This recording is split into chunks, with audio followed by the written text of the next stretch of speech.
ತೆಗಿಯಕ್ಕೆ ಯಾಕೆ ಇಷ್ಟೊತ್ತು? ಯಾಕೆ ಬೇರ್ತಾ ಇದೆಯಾ? ಜ್ವರ ಬಂದಿದ್ಯಾ? ಜ್ವರ ಬರಕ್ ನನ್ಗೇನಾಗಿದೆ, ವರ್ಕೌಟ್ ಮಾಡ್ತಿದ್ದೆ. ಏನ? ಇಷ್ಟೊತ್ತಲ್ಲಿ ವರ್ಕೌಟಾ? ಯಾಕೆ? ನಿದ್ದೆ ಬರ್ತಿರ್ಲಿಲ್ವಲ್ಲ. ನನ್ ಬಿಡು, ನೀನೇನ್ ಮಾಡ್ತಿದ್ಯಾ ಇಷ್ಟೊತ್ತಲ್ಲಿ? ನನಗೆ ನನ್ನ ಮೊಮ್ಮಗು ನೋಡ್ಬೇಕು ಅನ್ಸ್ತು, ಅದಕ್ಕೆ. ಇವತ್ತು ನೀನು ಮಾತಾಡ್ದಲ್ಲ, ಆ ಮಾತು ಕೇಳಿ ನಂಗೆ ಎಷ್ಟು ಸಂತೋಷ ಆಗೋಯ್ತು ಗೊತ್ತಾ. ನನಗಂತೂ ಇವ್ ನನ್ನ ಮೊಮ್ಮಗನ, ನನ್ನ ಡಾರ್ಲಿಂಗ, ನಮ್ಮ ಕರ್ಣನ ಅಂತ ಖುಷಿ ಆಗೋಯ್ತು ಕಣೋ. ನಿಜ ಹೇಳ್ಬೇಕು ಅಂದ್ರೆ ನೀನು ಇವತ್ತು ತುಂಬಾ ಚೆನ್ನಾಗಿ ಮಾತಾಡಿದೆ ಕಣೋ, ತುಂಬಾ ಚೆನ್ನಾಗಿ ಮಾತಾಡಿದೆ. ಮಾತಾಡೋದಕ್ಕೆ ಎಷ್ಟೆಲ್ಲ ಆಗುತ್ತೆ ಅಂತ ಗೊತ್ತಿದ್ರೆ ಮಾತಾಡ್ತಿರ್ಲಿಲ್ಲ. ಇನ್ನೊಂದ್ಸಲ ಈ ತಪ್ಪು ಮಾಡಲ್ಲ. ಏನಂದ್ರೆ? ನಿನಗೆ ಖುಷಿ ಆಯ್ತಲ್ವಾ, ನನಗೂ ಅದೇ ಖುಷಿ ಅಂತ ಹೇಳಿದೆ ಅಷ್ಟೇ. ಕಣ, ನನಗೆ ತುಂಬಾ ಖುಷಿ ಆಯ್ತು. ಇವತ್ತು ಈ ಮನೆಗೆ ಗಾಳಿ ಒಂದು ಹೊಸ ಪರಿಮಳ ಬೀಸ್ತಂಗಿದೆ. ಈ ಪರಿಮಳ ನೀನು ಮಾತಿಂದ ಬಂದಂಗಿದೆ. ಇದು ಈ ಮನೇಲಿ ಶಾಶ್ವತವಾಗಿ ಉಳಿಬೇಕು, ಘಮ ಅಂತ ಇರ್ಬೇಕು. ಸರಿ ಬಂಗಾರಿ.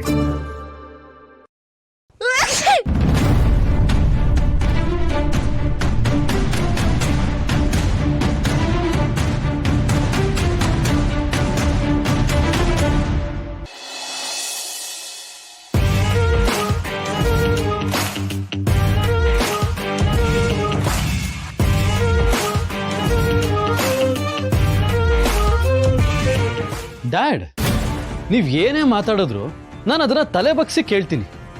ಯಾಕೆ ಹೇಳಿ? ನೀವು ಏನೇ ಡಿಸಿಷನ್ ತಗೊಂಡ್ರು ಅದನ್ನ ಒಂದು 10 ಸಲ ಯೋಚನೆ ಮಾಡೇ ತಗೊಂಡಿರ್ತೀರ. ಆದ್ರೆ ಈ ಕತ್ಲೆಯಲ್ಲಿ ಕತ್ತಿ ಬೀಸೋ ಆಟಕ್ಕೆ ನಾನಿಲ್ಲ ಡ್ಯಾಡ್. ಕತ್ತಲೆಯಲ್ಲಿ ಕತ್ತಿ ಬೀಸೋದು ಆಟ ಅಂತ ಅನ್ಕೋಬೇಡ, ಮುಂದೆ ನಡೆಸೋ ಸಮರಕ್ಕೆ ಸಿದ್ಧತೆ ಅಂತ ಅನ್ಕೋ. ಡ್ಯಾಡ್, ಯಾವುದನ್ನ ಮಾಡಬಾರ್ದು ಅಂತ ಜೀವನ ಪೂರ್ತಿ ನಂಬ್ಕೊಂಡಿದ್ರೋ ಅದನ್ನೇ ಶುರು ಮಾಡ್ತಿದ್ದೀರಾ. ಯುದ್ಧ ಮಾಡೋಕ್ಕಿಂತ ಮುಂಚೆನೆ ಸೋಲು ಒಪ್ಕೋತಿದ್ದೀರಾ ಡ್ಯಾಡ್. ಸೋಲ? ನಿರ್ಧಾರ ಬದಲಿಸಿದ ತಕ್ಷಣ ಸೋಲು ಒಪ್ಕೊಂಡಂಗೆ ಆಗಲ್ಲ. ಇಷ್ಟು ದಿನ ಗುರಿ ಹತ್ರ ಇದೆ ಅಂತ ನೆಚ್ಕೊಂಡು ಅಡ್ಡದಾರಿ ಹಿಡಿದಿದ್ದೆ. ಈಗ ಸುತ್ತಿ ಬಳಸಿ ಹೋಗಬೇಕು ಅಂತ ಅನ್ನಿಸ್ತಾ ಇದೆ. ಆದರೆ ಗುರಿ ಬದಲಾಗೋದಿಲ್ಲ ಮಗನೇ. ಯಾಕೋ ತುಂಬ ದೊಡ್ಡ ರಿಸ್ಕ್ ತಗೋತಾ ಇದ್ದೀರಾ ಅಂತ ಅನಿಸ್ತಿದೆ. ದೊಡ್ಡ ರಿಸ್ಕೇ, ಆದರೆ ಡಾರ್ಲಿಂಗ್, ಯಾರು ಸೀನುದ್ರಲ್ವಾ? ನಿನ್ ರೂಮಲ್ಲಿ ಯಾರಾದ್ರೂ ಇದ್ದಾರಾ?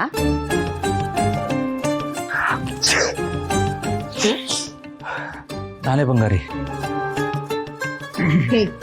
ನಾನು ನೀನು ಅಷ್ಟು ದಡ್ಡಿನೇನೋ? ಹೆಂಗಸರು ಸೀನಕ್ಕೂ ಗಂಡಸರು ಸೀನಕ್ಕೂ ವ್ಯತ್ಯಾಸ ಗೊತ್ತಾಗಲ್ವಾ? ಇದು ಯಾರು ಹೆಂಗಸರು ಸೀನಿದ್ದು ಕಣ? ಅಯ್ಯೋ ಅಜ್ಜಿ, ನಾನಿನ್ನೂ ಹುಡುಗಿ, ಹೆಂಗ್ಸಲ್ಲ. ಯಾರು?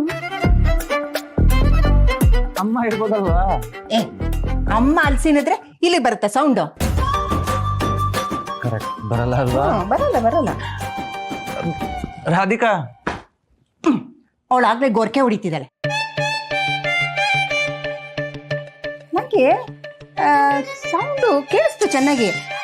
ಅದು ಈ ಕಡೆಯಿಂದನೇ ಕೇಳಿಸ್ತು. ಅಮ್ಮ, ಯಾರೋ ಸೀನ್ ಇದಕ್ಕೆ ಇಲ್ಲಿ ಯಾಕೆ ಸೀನ್ ಕ್ರಿಯೇಟ್ ಮಾಡ್ತಿದ್ಯಾ? ಏನ್ ಗೊತ್ತಾ, ನೀನ್ ನಿದ್ದೆ ಮಾಡಿಲ್ಲ ಅಲ್ವಾ? ನೀನ್ ನಿದ್ದೆ ಮಾಡ್ಬೇಕು ಚೆನ್ನಾಗಿ. ನನ್ನ ಮಾತು ಕೇಳು, ನಾನು ಕ್ಲೀನಾಗಿ ಕೇಳಿಸ್ಕೊಂಡೆ. ಯಾರು ಅದು ನಿದ್ದೆ ಮಾಡಿಲ್ಲ ಅಂದ್ರೆ ಹಂಗೆ ಕೇಳಿಸ್ತಾ ಇರುತ್ತೆ. ವಾಶ್ರೂಮ್ ಅಲ್ಲಿ ಯಾರು ಇದಾರಂತ? ಯಾರು ಇಲ್ಲ, ನಾನೇ ಹೋಗಿಲ್ಲ. Good night.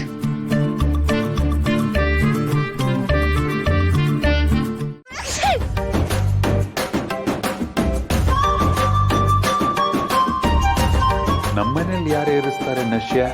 ಸೀನ್ತಾ ಇದಾರಲ್ಲ ಈ ಪಾಟಿ. ಹೆಂಗಾರ ಹಾಳ್ಪಡಿಸ್ಕೊಳ್ಳಿ, ಸಿಕ್ಕರೆ ಸಾಕು ಏನಾದ್ರೂ ತಿಂಡಿ ನಂಗೆ ತಿನ್ನೋಕೆ.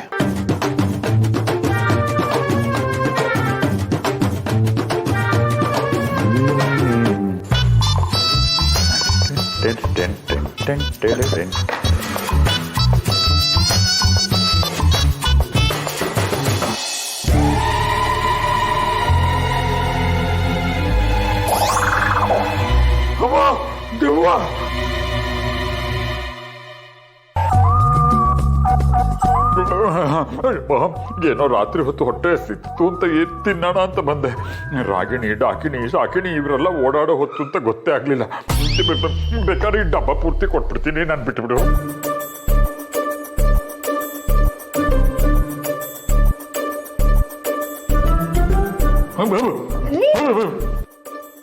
ನಾನ್ರಿ ಶಾಕಿನಿನೂ ಅಲ್ಲ ಡಾಕಿನಿನೂ ಅಲ್ಲ ಅರಾಗಿನಿನೂ ಅಲ್ಲ.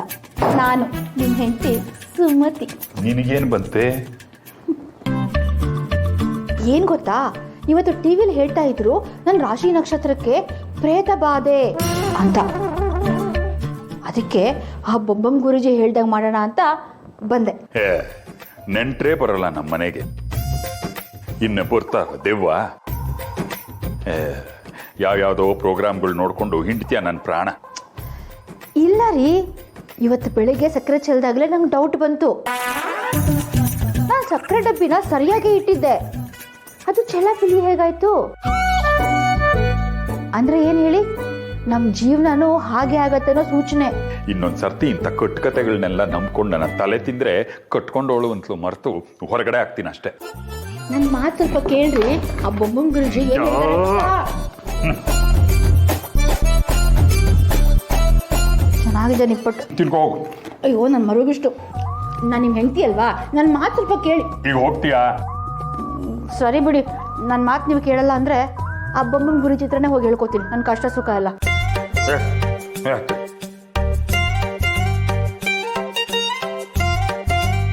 ಇವಳಿಗಿಂತ ದೇವನೇ ವಾಸ.